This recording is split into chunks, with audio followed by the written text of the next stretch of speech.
Hey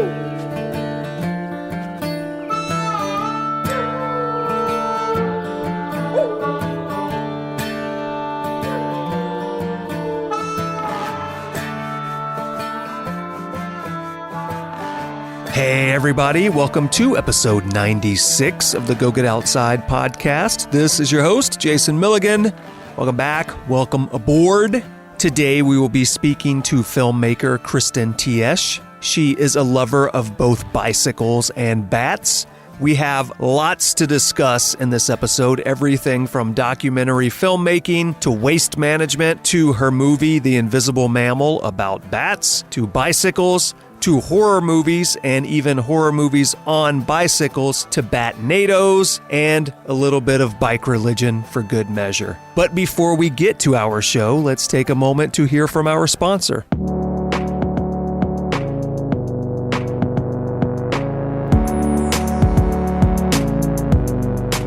Alpin Ventures Unguided is an adventure travel company for experienced adventurers. It is for those people who don't need a guide. You already have the technical skills, you already have the know-how. What you do not have is that local connection, someone to help you get the most out of where you are going and help you with the complex logistics and the booking. Alpin Ventures Unguided is based in Munich, Germany, and they have in-depth local knowledge of the Alps, but also expert partners in South America. And therefore, they are able to offer roughly 30 self-guided outdoor adventures in various locations and a variety of activities. There are classic hut-to-hut hiking tours, hut-to-hut via ferrata tours, Trans-Alps mountain bike tours, a bicycle tour from Munich, Germany through Austria and the Dolomites that ends in Venice, or even culinary-focused hut-to-hut hiking tours in Austria. Their goal is to get you off of heavily trafficked trails and into local adventures. And since these are self-guided tours, you can choose your own dates, your own teammates, and your own pace. So if you are like me and you have been looking for a service to help you have adventures around the globe and not merely tourist experiences, go online, alpinventuresunguided.com. That is ALPENVENTURES unguided.com. and use the code GOOUTSIDENOW for a 10% discount on any of the summer 2020 Alps adventures. Go to alpinventuresunguided.com, sign up for one of their summer 2020 Alps adventures, or take a look at their other adventures in Europe or South America. And thanks again to Alpin Ventures Unguided for helping make this show possible. And with that, let's get back to the show.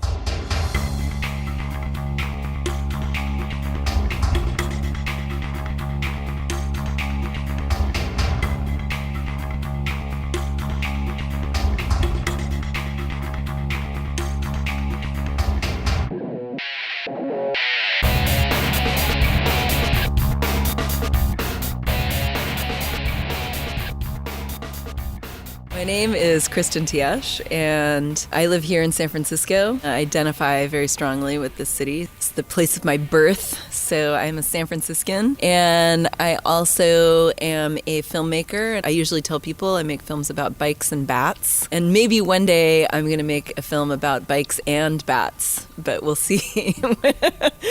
I'll have to let that story come to me. And then, so currently I'm making a film called The Invisible Mammal, which is about bats. Taking me across the United States so far. Canada is the next stop. I'm looking forward to being out and about discovering new bat habitats this year. So tell us a little bit about where we are now, because if people listening don't know, as we met you at your place right near Golden Gate Park this morning after you tried to hack off your finger. Yes. In a terrible domestic incident. And then you chose specifically for us to come to the area where we are because it seems like it holds some sort of special place to you. Yes. So why don't you tell us a little bit about where we are and why we are here? I had 3 bicycles in my house, and luckily there were 3 of us on this urban adventure today. So we rode from my house and we rode down to the Cliff House, and we parked our bikes there, made a bike pile, and then we walked to the trailhead at Land's End, which is a beautiful park just, at the tip of San Francisco, overlooking the Pacific Ocean, and you can see the Golden Gate Bridge from many vantage points on this hike. I used to live really close to the beach from 95 to 2003, about 2 blocks from Ocean Beach. Pretty much every weekend I did this trail, and it was just my place to kind of escape everything and give myself some time to just contemplate life and the universe and where I am and my place in it, while I had the chance to also be in nature and experience these beautiful views and listen to the ocean and slow things down a bit. So when you said you were coming and you wanted to do an outdoor adventure, this is the first place that I thought of. So I'm glad that you were able to join me. And one of the things you mentioned before we left your place is bike religion. Ah, yes. So I think you should tell people what bike religion is. Yeah, so I just did bike religion yesterday. A friend of mine, he started this little weekly outing. We get up at 6:30 in the morning, 6:45 in the morning, brush our teeth, and we get on our bicycles and we ride down to Ocean Beach and then touch the ocean and then spend some time kind of just looking at the ocean. I always think of beginner's mind when I'm there, just trying to notice what's new and different about that ocean that day. It's just a good way to kind of start the weekend, really. You've just experienced the entire work week, and this is the first moment that you get to kind of think about slowing down again. We spend, maybe 20 minutes just looking at the ocean, and touching the water is part of it, because that's when we get to connect with the whole earth, because the oceans connect all of the continents. And so since we're here at the Pacific Ocean, this is the chance that I get once a week to go touch all of the rest of the world, Well, I think it's appropriate too, because kind of half jokingly you all call it bike religion. Yeah. But it is very much a ritual. You've set up this ritual, we get up around this time, we ride the bike to this place, we touch the water, these are the things we do. Yeah, it's definitely a ritual, and I didn't create it, and I didn't create the name. So this is one of those things that I love to join, because I'm often an organizer, and I'm often responsible for organizing people and getting people together to do things. But in this case, I'm a follower. So you get to get a break. Yeah, it's a break, and I'm also a follower. I'm a follower of this bike religion. I'm not the leader, I'm the follower. My friend Preston kind of created this weekly ride, and it's usually just a small handful of people. I mean, every once in a while we get 5 people, but usually it's about 3 or 4 people. He's also kind of one of these esoteric, kind of poetic type of people. So I think that for him, it's definitely a spiritual experience, and riding a bike is a spiritual experience. It really is, riding a bike is really a spiritual experience, as is walking. Walking is a meditation. And one of the things that I posted about yesterday when I did bike religion yesterday is that I also think picking up trash on the beach is a spiritual experience. It's also meditative, because it really brings you into that present moment. You're thinking there's a bottle cap, I'm going to pick it up. And you're being mindful of that, and you pick it up and you put it in your pocket, and then you see a candy wrapper and you pick it up and you put it in your pocket. And yesterday I found a CD cover, and I actually took a picture of it, because I thought about whose CD was this? What music were they listening to? Was it a favorite album? What was this? And so now here it is, and it's on the beach, and how did it end up here? And then I just think of the fact that I'm now rescuing it from the Pacific garbage patch, because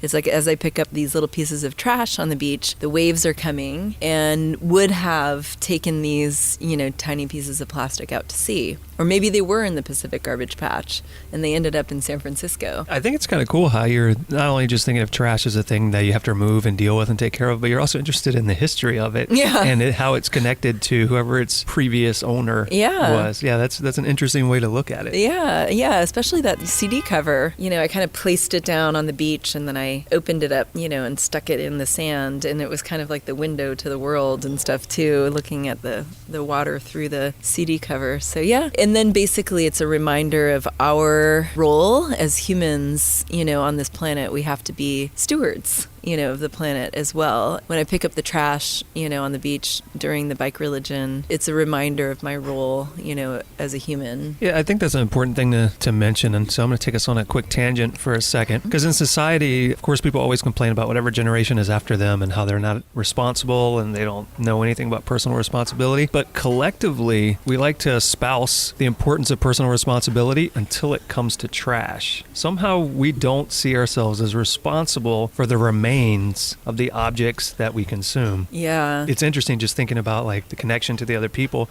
but then also just that responsibility of recognizing, hey, we made this trash, whether it was me or somebody else, and it is my responsibility to do something with it and get it out of the system. I think that's an important thing for people to remember. Responsibility includes your waste. Responsibility definitely includes waste, and it's so hard to escape waste, and as much as I want to be zero waste, I can't be. It's just impossible to be zero waste. I know people who are better at it than I am. A friend of mine just yesterday was posting about all the things she does to avoid plastic, and I have tried all of these things, and I do some of them sometimes, so I don't do them all the time. There's this one dairy company called Strauss that makes, you can go to Whole Foods and you can buy your milk in reusable glass bottles, or your, the cream for your coffee. And so you buy those, use it, and then you bring the bottle back. And so then you're not throwing away, either plastic or, milk carton. And then she goes the extra step of making yogurt with her own yogurt with her milk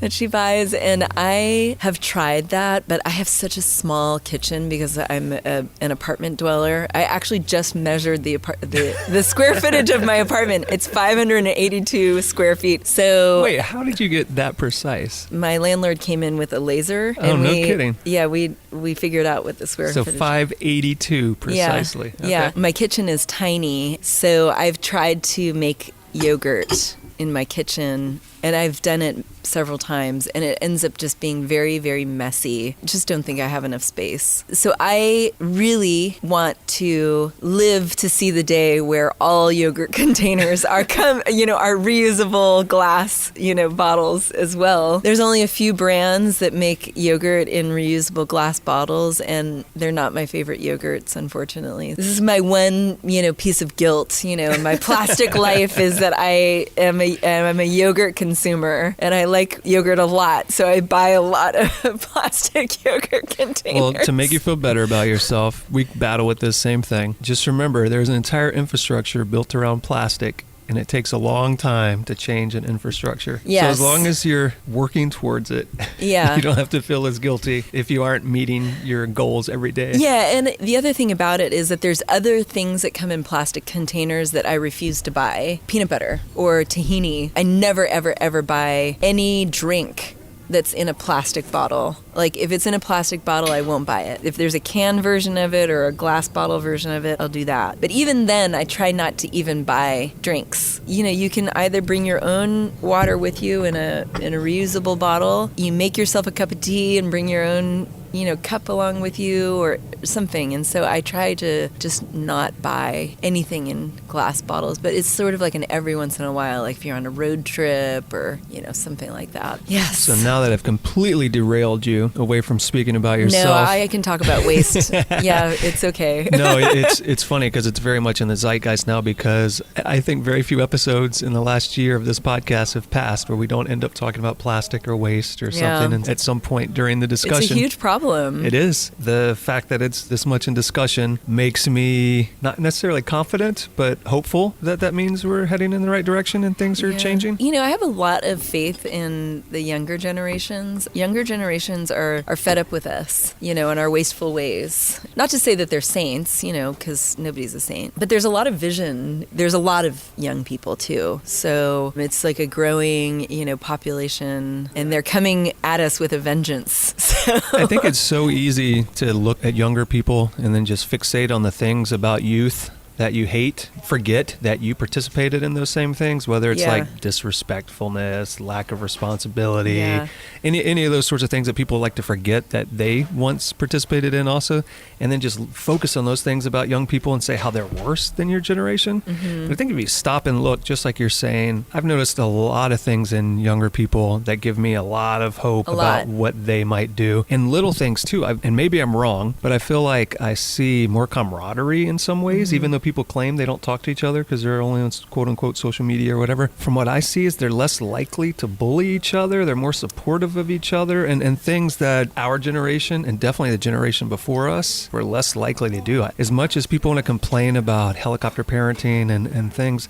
I do wonder if the newest generation is more empathetic than previous generations. I know from my niece's experience that they're actually being taught better in school. Like my 17-year-old niece has a class about cultural studies or ethnic studies in high school. I never knew anything about that until I think got to college, maybe second or third year of college or something. And then all of a sudden I was learning about just new ideas and new ways of looking at culture. And this is because I had to go to 9 years of Catholic school. Let's just start there. Okay. So there was a lot that I didn't learn. There's a lot of science that I also didn't learn in Catholic school. There are certain things you did learn. There's a lot about religious tolerance that I also didn't learn in Catholic school. And then we were going back to this teenage years and the youth, being rebellious and stuff. I was a super duper rebel as a result of having gone to 9 years of Catholic school. So I finally busted out of Catholic school and got to public school. And I think that was the first time that I was actually able to breathe a sigh of relief. But I do remember my rebel years, and how I knew that I was right and I had to rebel against, everything because I knew that I was right. And that's just, part of growing up. You see what's wrong and you have to rebel against it because you know that it's not right. Knowing that I went through that period so strongly and it's something that formed me to be the person that I am today. I have a lot of open-heartedness for young people and the struggles that they, are going through these days. And I just have become so inspired by the youth movements against gun violence and then also the climate. These youth movements are so strong, and I have not seen anything like that ever because I wasn't alive during the 60s. Right. So it's this new thing, and especially the climate movement is a global movement, and the anti-gun violence, and the gun control movement among young people, that's in our country, in the United States, because that's really the only country in the world that deals with this epidemic of violence. So when I see what they're doing, and obviously you probably heard that the global climate movement was inspired by Emma and the Parkside students, the gun violence movement that happened there, and that inspired a lot of climate activists to get started too, young climate activists to get started with their movement. I feel like there's a lot of conviction with the younger generations. Like I said, I don't think they're saints at all, and I think that there's a lot of internet bullying that we don't know about, because I'm not on Snapchat and I don't use social media the way that young people use social media, but there definitely is a lot of internet bullying that goes on, social media bullying, and so I'm not going to say that they're saints, but there definitely is a lot of conviction in towards the world that they want to live in. All we can do as, adults of different generations is support them because they're just wanting to build the world that they want to live in. Yeah, and guide them. Yeah, because when you just chastise them and tell them how things were different, and all of us at this table, me, you, and Erica, we're all getting to that point where we either are middle-aged or we're approaching it. Middle-aged. Yeah, squarely. Same here. Yep, same here. So it's very easy to get in that point where well, this is different. Things change. Life changes. If it didn't, that would be the problem. The fact that things are changing isn't the problem. The fact that we refuse to adapt to those changes is the problem. Right. Yeah, with younger people, supporting them, recognizing that things are changing, and then trying to help guide them, I think is far more beneficial than telling them how things were 20, 30 years ago and bemoaning that they aren't that way anymore. Yeah, and then having the humility to admit that, maybe we weren't right. Maybe we made a mistake, and we shouldn't have done things a certain way. I wasn't totally climate aware, until maybe I saw An Inconvenient Truth, and that was like 2005 or something? 2004? When did Inconvenient Truth come out? That sounds about right. Somewhere in the early 2000s. I think a lot of people would mark that moment. And I think some people think that's when it became a topic that people were aware of, but it wasn't. Because I remember in high school or in the early 90s,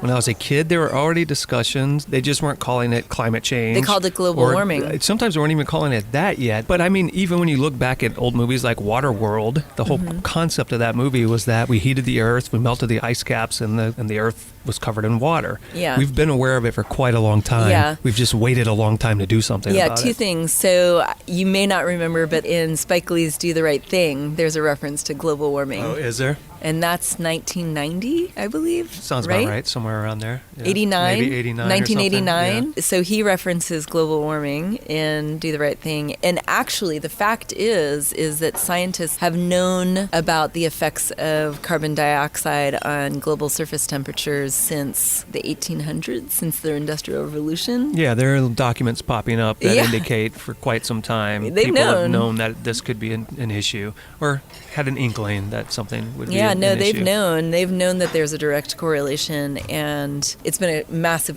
centuries-long cover-up, I guess. I mean, this was the Industrial Revolution in the 1870s, and now we're 2020, 150 years of cover-up.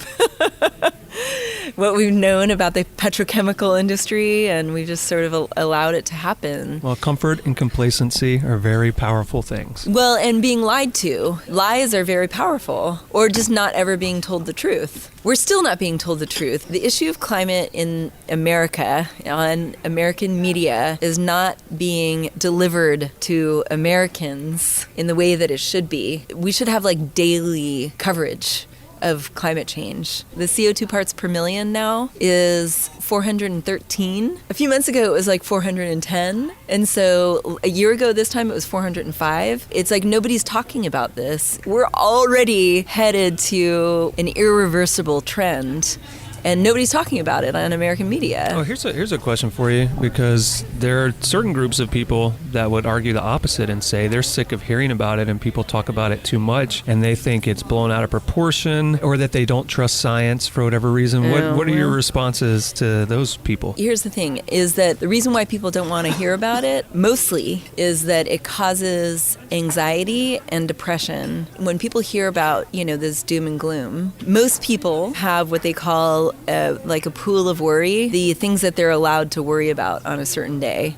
And so it's making, your rent payments, if you have any medical ailments or health issues, are your children safe, a few other things that you allow yourself to worry about on a daily basis. This other thing that creeps in, which is irreversible climate change, is outside of their pool of worry because they have way more immediate things that they have to worry about. The things that they theoretically can actively And then in addition to adjust. that, the doom and gloom, the talk about doom and gloom makes people depressed, and people are already depressed about so many things. I mean, first of all, so many people, and this is another thing that we're lied to about, is how many people actually suffer from mental illnesses and depression. It's so common, and yet we still treat it like, everybody's supposed to just walk around being normal all the time, right? What is normal? There are also still plenty of groups of people that have stigmas against it, and they're embarrassed if they have a mental problem. Exactly. And then so in addition, this idea that we're facing irreversible climate change is something that causes people even more feelings of depression, and so people don't want to hear about that. So you were asking well, what about these people? Most of the time they just don't want to hear this news because it's depressing and it's outside of their pool of worry. Then my response to that is that, we need to start reporting more on the positive sides of the story. Right, so that they can see things are changing. Things are changing, but hey, you know what? We have solutions. We actually have solutions. And if we could implement these solutions like right away, we could still, like scientists are still saying, maybe we have like 5 years left or something now, like before it's irreversible. And I mean, that's tough to think about, today. It's like when we have, Donald Trump in office, who's a climate denier, and, Putin, who's going to, basically interfere in our elections again, and Boris Johnson was just elected, and then there's lots of other right-wing populist leaders, Bolsonaro in Brazil, and so it's depressing, like we're like, how are we going to do this? But we have to just keep our eyes on the prize. And then we also have to support young people. Going back to this, it's like the young people know that they are inheriting a really fucked up world. So you said I could swear, so I'm swearing. I've censored myself in other interviews and stuff that I've done on this subject, but right now I'm not going to censor myself. So the world is fucked up, and they're inheriting this world. And, if we can, continue to support young people in their efforts to create the future that they want to live in, which, is clean energy future, clean transportation future, so much more, like a future that has biodiversity, future that has clean water, future without plastic. This is like all part of this movement, this global climate movement, youth movement. In this country, it's part of the Green New Deal. We have a responsibility then to contact our senators and our congresspeople and tell them, like, we support the Green New Deal and we want you to support that as well, in all of your legislation. So that's one thing that we can do. And then as filmmakers, because I'm a filmmaker, you're a filmmaker, a media maker and stuff, then we also have a responsibility to tell positive stories, and to tell stories that aren't going to depress people, that are going to basically make people like stop and think and be like, you know what, we can do this. I think there are also solutions that can be positive, are just solutions that might be fun to participate in. Like one of the solutions is to get more trees and more plant life. Mm-hmm. And that's something you can get people on board whether they believe or not in climate change. So if you can get groups of people to get out and plant trees together, that's a great experience to have with your family, your friends, whatever, where you get out, you're planting trees, you're doing something that's beneficial. Even if you don't believe in climate change, you can believe that planting a tree is a good thing. So we can all agree on some of these things and work towards them regardless. I mean, trees are beautiful. They provide shade. Some of them provide fruit or other things to eat. I have a business as well, and I work with clients. And what I do every year around the holidays is I plant trees for my clients. I say thanks for your business this year, and as a result of us doing business together, I've planted 100 trees in your name, so looking forward to more projects next year. And how often do they say, no, I don't want you to Nobody plant ever a tree? says no. Exactly. Most people write back and say, that is so thoughtful, thank you. All right, so one of the things I told you was you'd be talking about yourself a lot, and here we are, half an hour in. I know. I brought us on a tangent and got us talking about political issues and social issues and environmental issues and all these things. I'm going to bring us back about you. So clearly there are a number of things. You've got a strong draw to the city, to San Francisco that we're in.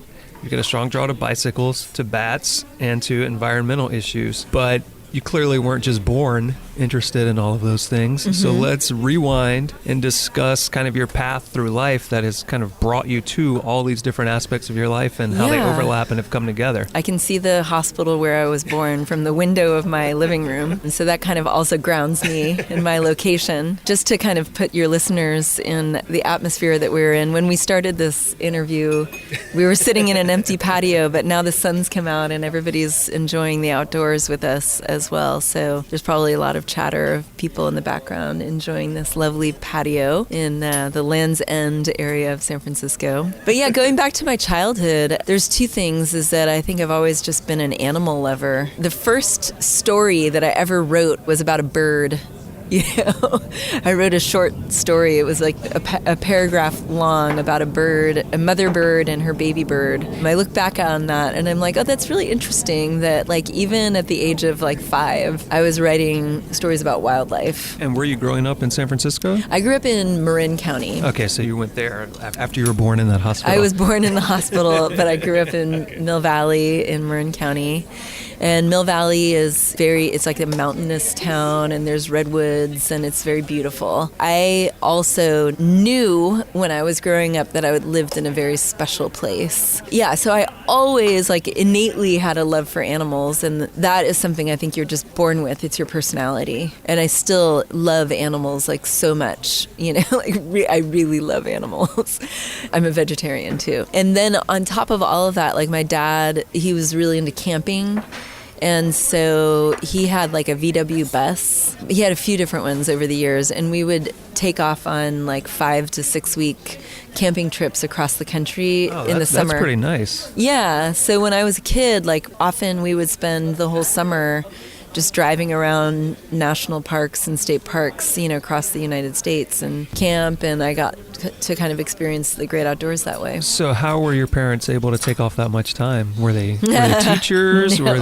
Were they just quit jobs? Like, because people hear 5-6 weeks and like, how does that happen? My dad is a character. He's like an interesting person. He was in advertising, and he was a creative, and I always tell people like he's kind of like a Don Draper, although he's not Don Draper, but in many ways he's kind of like Don Draper. But my parents actually met on Madison Avenue, in the 60s while they were both working at an advertising agency, and then they moved out here. But I think it's just because my dad is like a creative person, and because he's kind of like Don Draper and he was really good at what he did, I think he just told his boss, like, I'm leaving for the summer.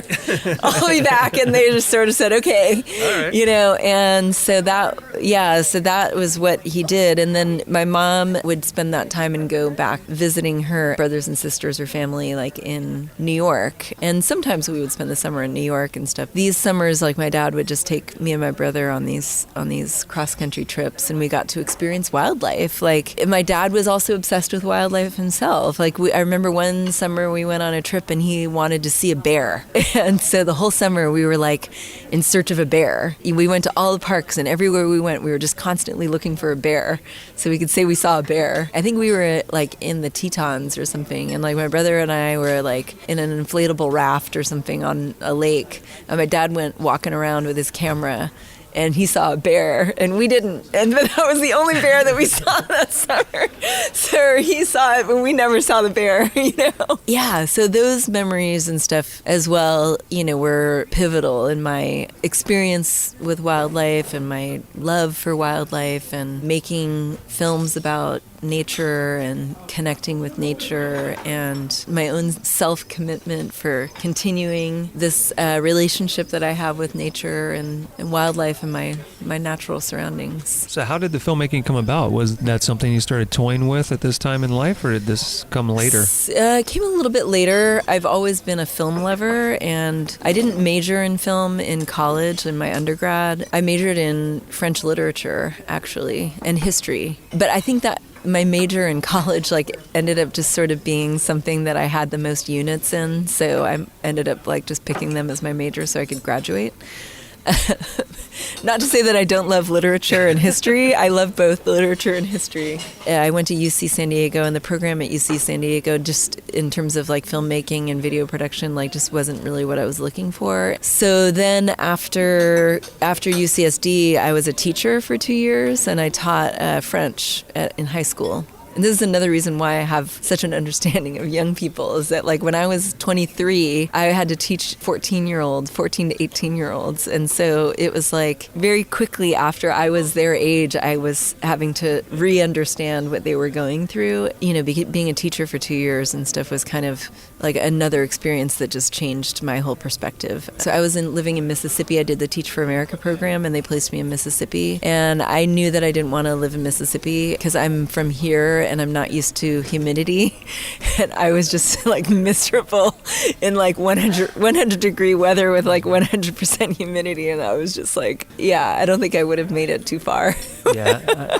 I think I've mentioned this to you before, but I grew up in Louisiana, right? Yeah. So the first 25 years of my life were putting up with that humidity. It's so hot. I totally understand. You just can't. Certain days you're just like, I just can't. I'm just going to lie down for the rest of the day. And then also, like, I'm definitely a city girl, and I love being in a place where there's a lot happening. Where I was in Mississippi was the Delta, and there's like not a lot of culture happening there. It's not year-round culture anyway. There's like cultural festivals that happen, like the blues and things like that. When I came back to San Francisco after 2 years of living there, then it was kind of like a soul-searching time, and I started taking a lot of classes to kind of figure out what my next move was going to be. I was reminded how much I really liked being creative. I took a lot of creative writing classes and did a lot of writing, and then I thought to myself, like, well, what could I do where I could actually make a living doing something creative? And that's how I landed on filmmaking. Not that you make a lot of money being a filmmaker, but I knew that... You either make a lot or you don't. Yeah, I knew that there was an industry that I could become involved with, and that I could create a career doing this. And in 1998, I went back to school. I did a graduate program in upstate New York at Syracuse University, the Newhouse School.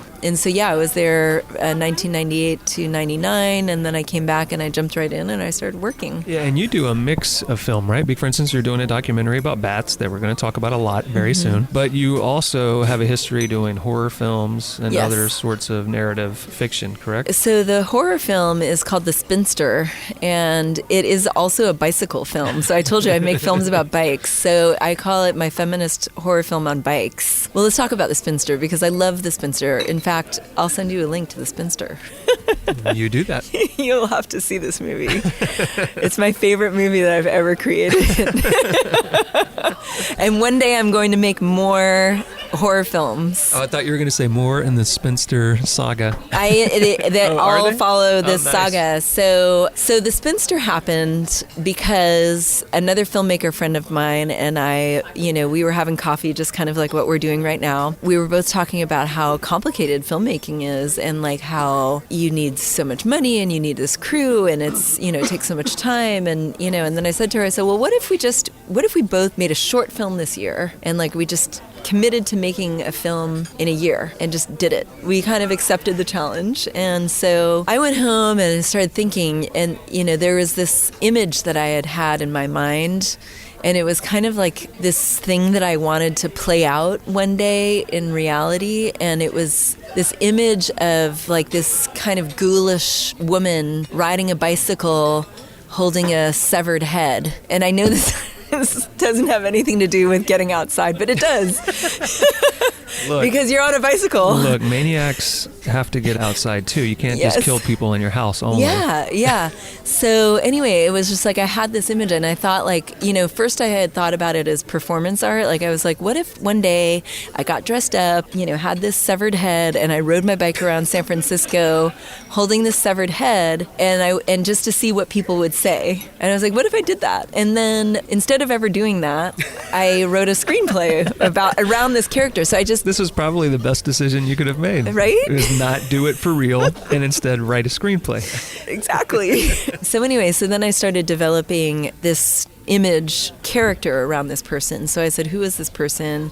What does she want? What is her story? This was in 2012. And by this point, I had also stopped dating. I stopped dating because I decided dating was a waste of time. Okay? Because there was a lot of time wasted, and I decided that, I'm not going to waste time dating anymore. There's a lot of fish in the sea, right? And then it's a lot of like kissing toads or whatever, right? You know what I mean? And then I realized like there was a lot of emotional energy being spent on something that I shouldn't be spending all of my energy on, because it's like, you're always looking for a partner or whatever. And then I said, you know what? I've just spent too much time looking. I'm going to stop doing that. This was in 2010. I was like, I'm going to stop dating and I'm going to start making films.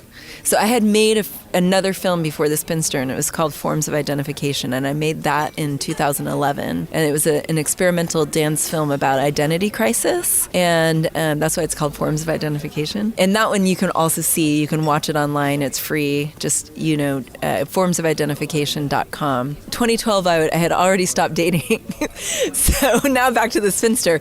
So I decided that, one of the things that people always used to say to me when I told them that I stopped dating, people always said, "Oh, don't say that. You'll meet someone someday." And I'm like, "Stop saying that to me." I just said to myself, what if this spinster doesn't have a boyfriend because she kills all of her boyfriends? And Erica's laughing right now because she knows, the feeling. I mean, she threatens to kill me pretty much daily. Yeah. And so, and it's just a fantasy, you know what I mean? All films are like these fantasies and stuff. Just wish fulfillment. Yeah, that's all. So it's just this fantasy. It's what if she kills all of her boyfriends and that's why she's a spinster? They're dead. They don't last very long because they piss her off and then she's like, oops, I did it again, And so anyway, so I decided that was her story. So she was, this vixen, and she's a girl bike mechanic, and she meets a tall, dark, and handsome guy. He turns out to be a total douchebag. And so he meets an unfortunate end. Well, no, the world is a better place. She's basically saving womankind from douchebags like him. So that's her superpower. So she's a hero, is what you're saying. She's a hero. And I also think The Spinster was before her time. This was 2012 when I was writing it. Nowadays, there's a lot of films out there about these anti-heroines and anti-heroes and stuff too. All of the Marvel, comic book series, and there's so many others. Black Widow is coming out this summer and stuff. So there's definitely a trend of this, flawed heroine. Is she a heroine? Is she a villain? Is she kind of somewhere in between? Even Killing Eve is kind of like that too. I don't know if you watched that series on Hulu. And so it's just these anti-heroines, and that's who The Spinster is. It's we all have good sides and bad sides. We all have a dark side, and we can all relate to that sometimes.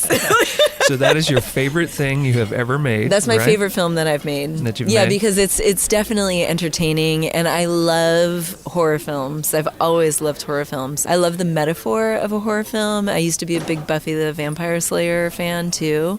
See, got thumbs up from Erica. So I've just always loved this genre. I think it's a great metaphor. When it's done well, it's an excellent metaphor. And nowadays, the films of Jordan Peele are a really great metaphor for the African American experience in the United States, and they're horror films. The thing about horror films, right, is they rarely get respected, Mm-hmm. but well done horror is precisely what you're talking about, which it is some sort of entertaining, frightening way to deal with, through metaphor and analogy, an issue that you can't deal with physically. Yeah. So you find some sort of physical way to represent it. Right. And then people watch it and they identify with it, and they don't necessarily always read into that, but Right. for some reason they feel the truth of it. Yeah, it gets stuck in their psyche. Now, it might seem like an odd segue, but I don't think it is based on how much you just told us about Spinster, but you love bats. Right. And you're making a film about bats, and you have bat bed sheets, and you've got Bat a shower bat curtain. shower curtain and bats on your refrigerator. Yeah. So it kind of makes sense that you probably love bats. Tell us about your love for bats, and then also why you decided to make the film you're making now about them. As you said, it's not too much of a stretch. I do love, this dark side a little bit as well, or what is perceived as the dark side. There's two things that kind of led me to having a love for bats, and one of them goes back to graduate school. So when I was at Syracuse University, there was a pub that was on campus, and in the summer months, when my friends and I would go outside and, have our beers and have our veggie burgers and whatnot, look up in the sky, and the sky was filled with bats, and there was just lots of bats in upstate New York. And then flash forward, I think it was in 2009, I read an article that was in the New Yorker by environmental journalist Elizabeth Colbert, and she wrote this article that was about how bats were dying, by the millions in North America due to this disease called white nose syndrome. And it was first detected in upstate New York in a cave right outside of Albany. And so immediately when I read this, this article, I thought about the bats that I used to love looking at, when we were sitting out at this pub, and I thought, like, are those bats gone?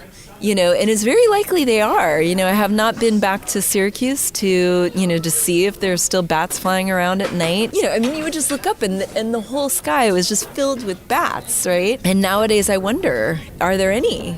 Because these caves up in upstate New York, the little brown bats, in this area have been hit heavily by white nose syndrome. And that's this, fungal disease that, that basically it wakes the bats up during hibernation.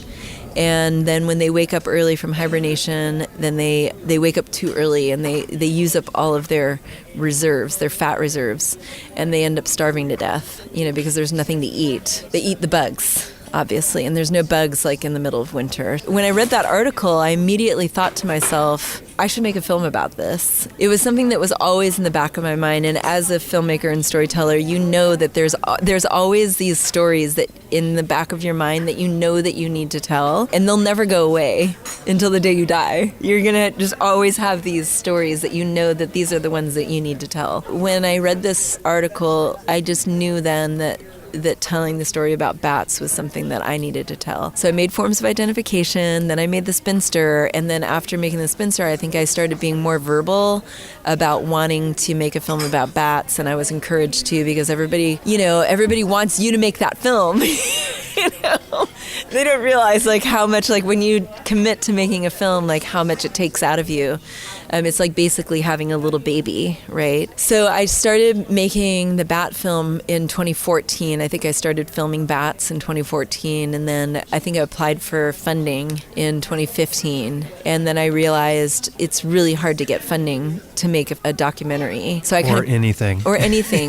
So I kind of put the bat project on hold, but I may have started a website saying that I was going to make this film because I may have. I must have because somebody found out about my film in British Columbia and they wrote to me and said, I heard you're making a film about bats and we would love to show it. Well, and at that point I said, I think I need to make this film. And so it kind of came back to me at that point because somebody told me that they wanted to see it. It was this woman in an eco center somewhere in British Columbia. And so I opened up my project and I looked at, what I had. And I was like, I'm not that far away from finishing a short film about this subject. And so I just told her, I said, sure, I have a 10-minute, film that you can show. She told me when they were going to do this screening, this special event about bats, and so I just made myself finish this 10-minute short film by that date, and then that was kind of like the impetus, for taking this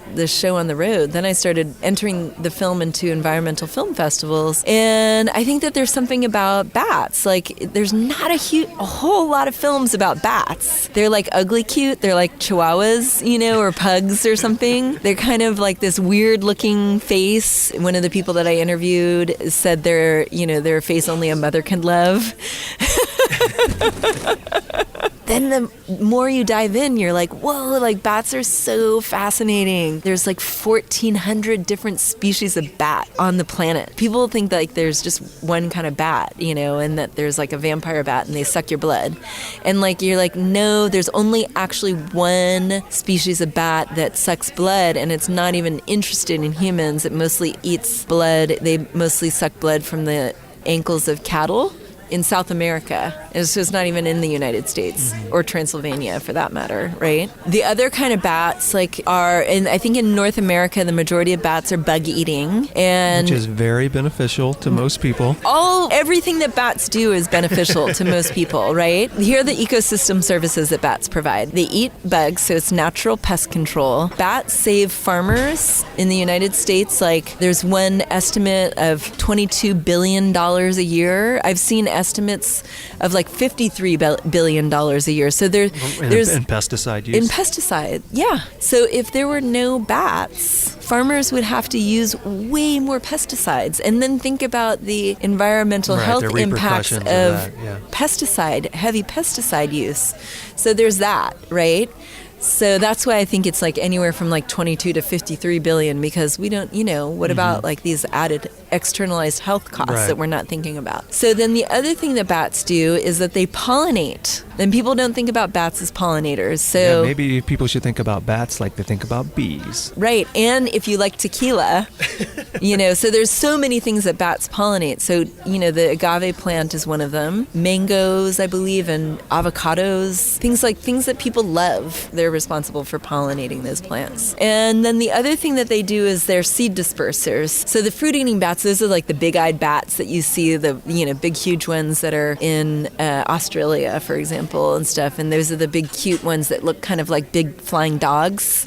Those ones they are cute, And then there's some that like have very interesting faces. So those are fruit-eating bats. And then when they fly, they poop and they spread this, seeds. So they're seed dispersers, pollinators, and bug eaters. And so these are the benefits, that these free ecosystem services that bats provide. And instead of thanking bats, we think that they're scary and they're a nuisance, and many decades humans have actually been like vandalizing bat habitats or destroying bat habitats because they think that they're a pest. We see them the same way we see rodents, which is we think they're after our stuff and that they spread disease.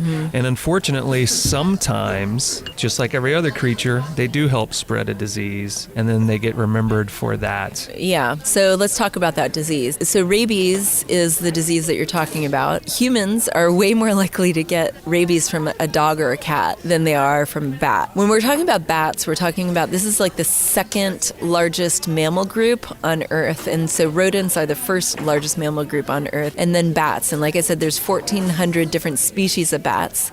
And then when we talk about bats, we talk about colonies that are sometimes in the tens of thousands to the millions. Here's what happens. One bat is sick, and that bat, ends up like you see it lying on the ground, or, it gets disoriented and ends up in your house. And then people think that all bats are like that. And that's just one sick, disoriented bat. So if you ever see a bat on the ground or in your house, do not go near it, because it is very likely a sick bat. It's sort of like, people, like when you are about to travel in a different country and then your doctor tells you when you go to, that country, like don't pet street animals because you'll probably end up with a disease. And it's the same thing. It's like if you see a bat, like, do not touch it. Call animal care and control. Here in California, or in Northern California, you call an organization called NorCal Bats, which will come. They'll send somebody to come and rescue that bat out of your house, and then they'll bring it into rescue. Or if it's sick, if it's a bat that definitely tests positive for rabies, then there's other measures that need to be taken. But like if it's not sick, they'll rehabilitate that bat and bring it back to health. But yeah, do not ever touch a bat if you see a bat lying on the ground. The movie you're making is called The Invisible Mammal. The Invisible Mammal. Tell us about that title. At the time, in 2013 or 2014, when I started thinking about making this film about bats, I was actually reading The Invisible Man. Like hatred, when you hate something, it comes from fear. It comes from fear of the unknown. Of course, I'm not like equating the African American experience in the United States to the experience that bats have in the United States. But what I am equating is the fear of bats and the hatred of bats, because people still do carry a fear and hatred of bats, like whether we like it or not. That is very similar, and so it's like if you're afraid of something or you hate something, sometimes you destroy it, or you just do something bad. That's where the title came from. It got into my brain and the connection started happening, and I realized that this fear, it's the same. that fear is the same. And so if we could get over our fear by understanding better, then maybe we wouldn't, behave this way. So anyway, I liked the name, and I decided that was what the name of the film was going to be, The Invisible Mammal. And then on top of it, like, people really don't know that much about bats. And so they come out at night. They do everything that they do, in North America is usually happening at night. They leave at sunset. A lot of the times people are already home having dinner and stuff. And then the bats fly around and they eat all the bugs, that would eat our crops. Before we wake up, they come back home and they go into their habitats and roost and hide. We don't see them, and then in addition, because of the fear that we have about bats,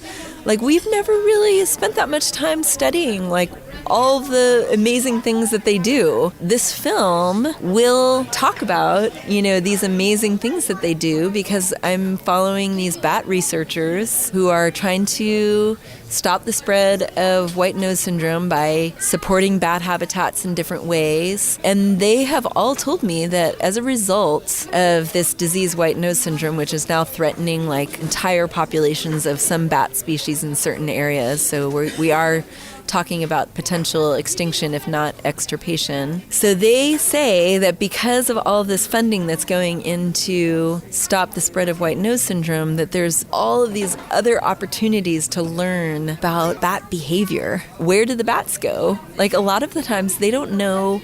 When they go from one roost to the next, their winter habitats to their summer habitats, they haven't had a real way to track bats because they've never tracked them before, And so they're learning all of this new stuff about like bat behavior. And so the film will also just uncover this kind of like secret life, this invisible life of bats as well. So the word invisible, does, cover these two meanings. Yeah. And then the other thing is that what I've realized is a lot of the times when I tell people bats are mammals, they don't even think of bats as mammals. Right. And then people start asking me, well, they don't know. Like, well, they have one baby per year. They have one baby per year, which is why it's so hard for their populations to rebound when, 90% of like a colony of bats has been wiped out. Well, that's going to take generations for that colony to bounce back. And they also don't know, that certain bat species live 30 years for this little tiny creature. These bats are like amazing that they're able to live that long, and this little tiny creature, and they go out for 30 years and eat bugs. And so they're our neighbors, they're our friends and neighbors. And so we need to learn how to love bats. So tell us a bit about the process of making this, how you're going about shooting it, who you're working with, what's happened in the last year or so while you've been actively working on it. When I started out earlier in 2019, when Matt from Wildlands talked me into making a feature, because I was previous guest on this show. Because I was like, oh gosh, feature-length documentary, it's a lot of work. I've edited a lot of feature-length documentaries, and I know that sometimes that's like a 5 to 10 year endeavor. What I always tell people, if they want to make any sort of movie, film, whatever, calculate how long they think it's going to take and then triple it. Yeah. I'm trying to finish The Invisible Mammal by 2022, and I think I can do that. So back in 2019, after Matt talked me into making a feature-length film about bats, which is also called The Invisible Mammal. So the short was The Invisible Mammal, and then the feature is also going to be The Invisible Mammal. I contacted Bat Conservation International because I know that they've been doing really great work about white nose syndrome, and in particular, there was one study that was called the Fat Bat Study. These are researchers, a team of researchers that they're doing this work in Michigan's Upper Peninsula and in Manitoba. I've just learned that they're expanding the study in Manitoba. These are both areas where white nose syndrome is killing a huge number of the bat populations there, and mostly these little brown bats, the little brown bat species. And so their goal, the Fat Bat Study, is to basically enhance the habitat, to create optimal conditions for bats to thrive. When I went to film them in Michigan, and these are Bat Conservation International scientists, so I got permission to film their study and to follow these scientists through Bat Conservation International. They're going to Michigan and they're creating these bug buffets, they're calling them, by raising UV lights into the trees near the entrances to the abandoned copper mines in this region. And so bats have been using for, many, many, many years these abandoned copper mines as winter hibernacula. This is where the bats hibernate for the winter. So at the entrances to the mine, they've been raising these lights up that will attract the bugs, to the light. And therefore, bats don't have to spend as much energy looking for bugs. The bugs will be concentrated in this area because they're all flocking to this UV light. There's a period right before bats go into hibernation, and this is what I've learned through doing this film, called the fall swarm. So during this period, bats put on, the majority of their body weight that's going to sustain them through hibernation. So what the fat bat study is trying to do is make the bats even fatter, because what they learn, I know it's a good visual, a fat bat, right? It's like a Santa Claus of bats. Right? It's like, you just think about it, you're like, pot-bellied cute. bats. Yeah, these little roly-poly bats. So, see, that's what they need. They need pot-bellied bat stuffed animals that they sell to families to help fund this research. Yeah, but then that's creating more waste, and so we don't want to go there. Yeah, that is true. What they have learned, from previous studies is that bats that are fat, even if they get white nose syndrome, the fungus wakes them up, several times throughout hibernation.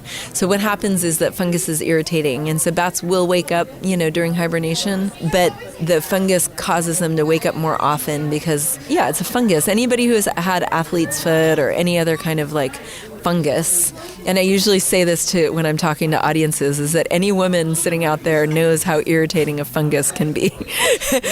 just think about athlete's foot or jock itch on your face. Yes, it wakes you up at night, and you're irritated by this, and this is what's happening. So the bats are in hibernation, and then every time they come out of hibernation, that's when they burn, most of that stored energy. When they're waking up more often, they're burning up all of their energy more quickly.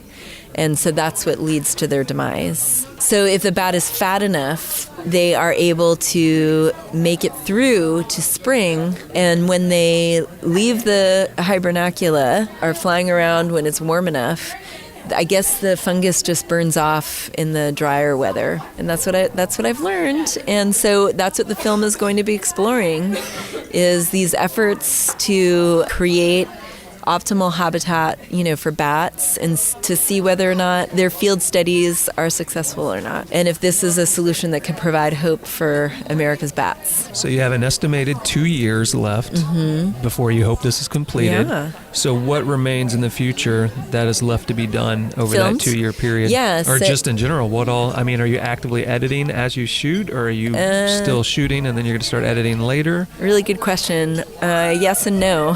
So I don't want to edit this film because I'm strongly in the camp of, if you produce and direct and shoot a film, you should hire somebody else to edit it, because you need creative input, because otherwise it's too much from your own point of view, and you need to have fresh, creative collaborator. There's also that other danger, which is when you devote so much time to all the other elements, and then you have to also devote the time to editing, which you think, well, I know the story best, so I'll be the most efficient editor. What ends up happening often, you put it on the back burner. Or you get burnt out. Yeah. And so you start cutting corners and just trying to finish because you're sick of doing all these tasks. Exactly. All of that is true. And so I'm going to end up hiring an editor. And I've talked to a couple people, and I definitely want to hire an editor who's a wildlife film editor, an environmental film editor, somebody who shares my values and my perspective. What remains to be done is that there's 3 locations that I'm filming in, or 4 now. Now there's 4 locations where I'm filming. So we're filming in, as I mentioned, Michigan Upper Peninsula, and that's where they're doing this fat bat study. So I filmed last year in Upper Peninsula, but they were just doing the proof of concept. This year they're going to start kind of doing the study for real, and that's a non-scientific term. For real is not a scientific term. So they're doing the study So we have begun the for fake process of our study. We will begin the for real process in the future. So they're going to do this for real this year. So I'll be going back to document the work there. And I started working with this really great cinematographer. His name is Skip Hobby, and I found him through Bat Conservation International. He's a wildlife filmmaker from Austin, Texas, and he's also a bat advocate. And so he loves bats, and he's filmed the bats at Bracken Cave, which is another one of my locations that I filmed in 2019.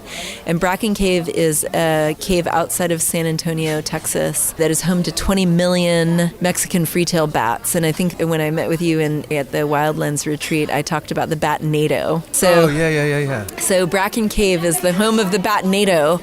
And so I got to go, and film there with Skip, and my friend Melissa came with me. So we were filming and, recording audio. You have to explain to everybody what the batnado is. The batnado. So at sunset, there's 20 million Mexican free-tailed bats, and they don't all leave at the same time, but they start this emergence, at sunset, and when they exit the mouth of Bracken Cave, they start flying in a vortex, and it's a circular movement, and I don't know exactly why they do it, but then they circle up, and then when they get up high enough, then they fly out over the fields to start eating all those moths.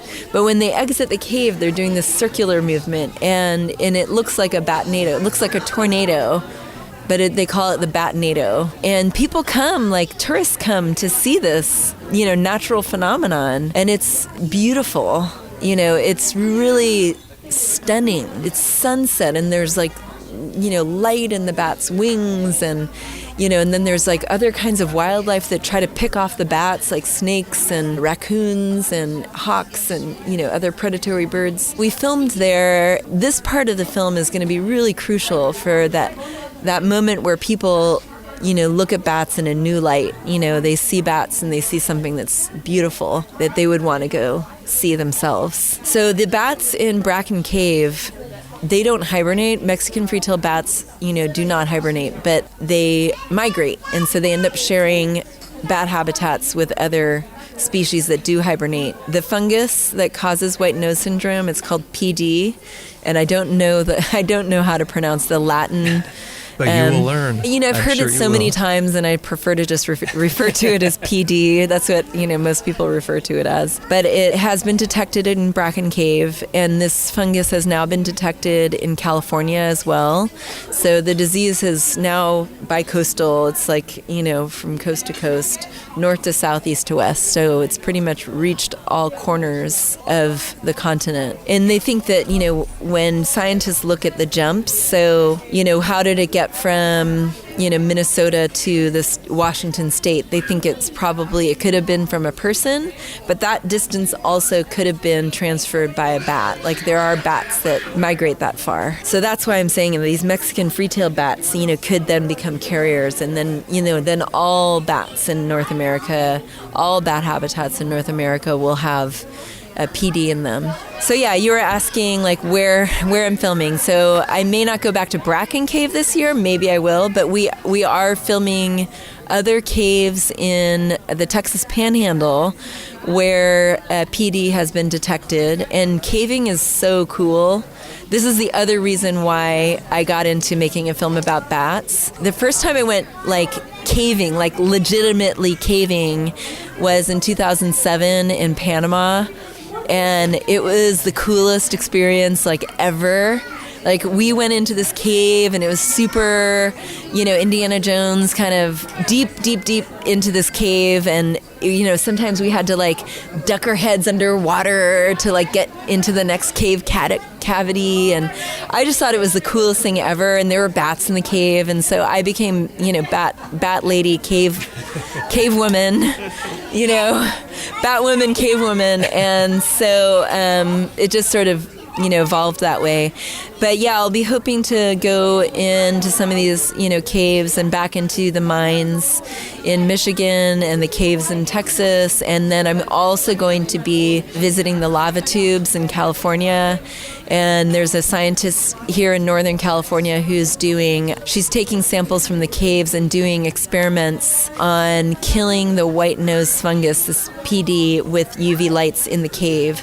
But her question is, if we kill the fungus, PD fungus, what else are we killing? What other good kind of bacteria are we killing? So would killing the fungus using UV lights harm the entire ecosystem of these caves? And so that's the question that she's trying to answer. So those are the two scientific studies that we're following in the film.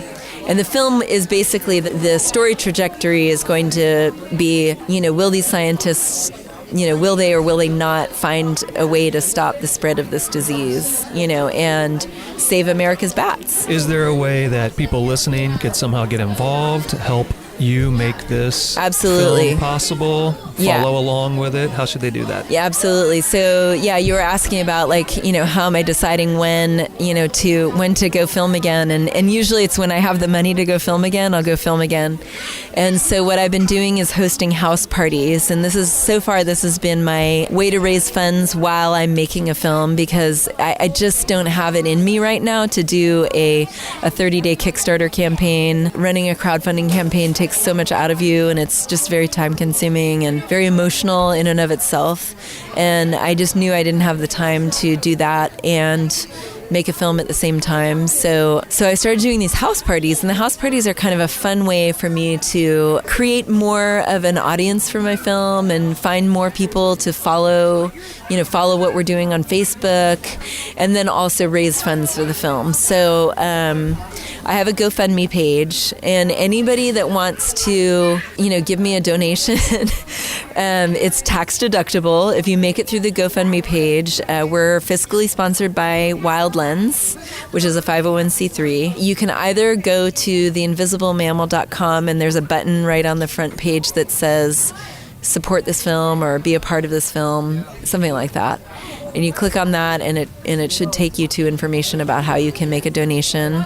If you want to go straight to our GoFundMe page, I made a tiny URL, and it's called tinyurl.com/TexasBats. You can also find The Invisible Mammal on Facebook, and there's a link to the donation page on the Facebook page. So you can just go onto Facebook, look for The Invisible Mammal, and you'll find us. So other than The Invisible Mammal, how can people keep up with just what you're doing, see your past films, maybe follow along in your current and future adventures? So I have another film series called Visionaries, which is my short film series about visionary people who also happen to ride a bicycle for transportation. And these films have been pretty successful as well, in the festival circuit. And I also look at these films as poetry. It's when you write a poem, all you're doing is you're sitting there with a piece of paper and a pencil, or nowadays your computer, and you just write, and it's very easy, in terms of an art form. Filmmaking is not easy because you have to have all this equipment and people and money and whatever. So Visionaries started because it was a way for me to make more simple films about something that I was interested in. So visionaries.com, you can go there and you can check out these films about visionary people, and you get to kind of go on a bike ride with these people and get into their heads. So it's interesting. And then I'm on Instagram, KTIECHE, and if you want to, follow my Instagram feed, I'll post about the Bat Project, and you'll get to see what I see when I do bike religion. Every time I go hiking, we're on a hike now, big hiker. We're on a break from our hike. You can follow me on Twitter as well. On Twitter, I'm Velo Vogue, which was a bicycle fashion blog that I used to have, VELOVOGUE. I mostly post about feminism and the resistance and biking on Twitter. Sometimes I post about bats, too. That's how to find me. And I'm on LinkedIn as well. All right. And you might find it hard to believe, but we're at the end of the show. So what I do at the end of the show As I always ask a guest if there's a final thought they want to leave the audience with. Well, my final thought is that I'm really excited about this second half of the hike that we're going to go on. Like, I actually can't wait to show you the rest of the hike, because we mostly just stopped here to refill our water bottles, and then we decided that this would be a good place to do this, conversation. So if on your weekends, once you're finished with this, hopefully my motivation to get back to the hike will inspire you to go on a hike, yeah. My final thought to all of you is be excited about what we are about to do, so you'll be excited about doing something yourself. Yes. Yeah. All right. And with that, we can call it a show. So thanks for sitting down here and drinking coffees and eating a bunch of desserts Erica bought us and recording this. All right. Well, thank you for having me.